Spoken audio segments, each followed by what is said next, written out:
त्या दिवशी ती बाई रोजपेक्षा लवकर उठली, आरशात पाहिलं आणि अचानक हसली. कारण आज 22 वर्षानंतर तिला पहिल्यांदाच एक प्रश्न पडला होता. मी खरंच योग्य निर्णय घेतला होता का? घर झोपलेलं होतं, पण तिच्या मनात एक जुनी गोष्ट जागी राहिली होती. स्मिताताईला सगळे आदर्श गृहिणी म्हणायचे. वेळेवर स्वयंपाक, स्वच्छ घर, संस्कारात वाढलेली मुलं आणि शांत स्वभाव. पण ही शांतता तिची निवड होती की मजबुरी, हे कुणालाच माहित नव्हतं. लग्नाला 25 वर्ष झाली होती.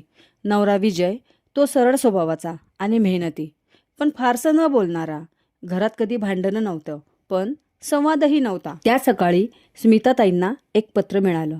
नाव नव्हतं, फक्त 2 ओळी. तू जे गमावलं आहेस ते आजही तुझी वाट पाहत आहे. हात थरथरायला लागले. ते पत्र 22 वर्ष जुन्या एका आठवणीला ओढून बाहेर काढत होतं. त्या काळात स्मिता कॉलेजमध्ये होती. ती हुशार होती, स्वप्न बघणारी होती आणि तिच्या आयुष्यात एक माणूस होता ज्याचं नाव सागर होतं. तो तिच्यासारखा शांत पण विचारांनी प्रखर हो. दोघं एकमेकांवर खूप प्रेम करत होते. लग्न ठरायचं होतं, पण एक दिवस स्मिताच्या वडिलांनी स्पष्ट सांगितलं, हा मुलगा चांगला आहे पण सुरक्षित नाही.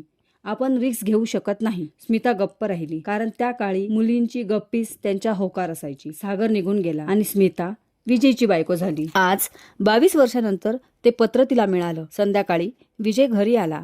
स्मिता शांतच होती. आज तिच्या शांततेला काही कारण होतं. आज बाहेर जायचं आहे, ती म्हणाली. विजय आश्चर्यचकित झाला. एकटी?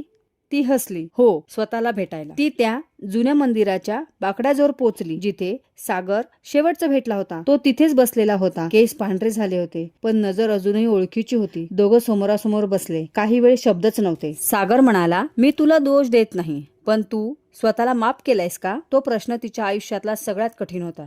ती म्हणाली, मी आयुष्य निभावलं पण कधी जगले नाही. सागर शांतपणे म्हणाला, मग आजचा दिवस निर्णयासाठी आहे. ती घरी परतली. विजय जागाच होता. तिने त्याला सगळं सांगितलं.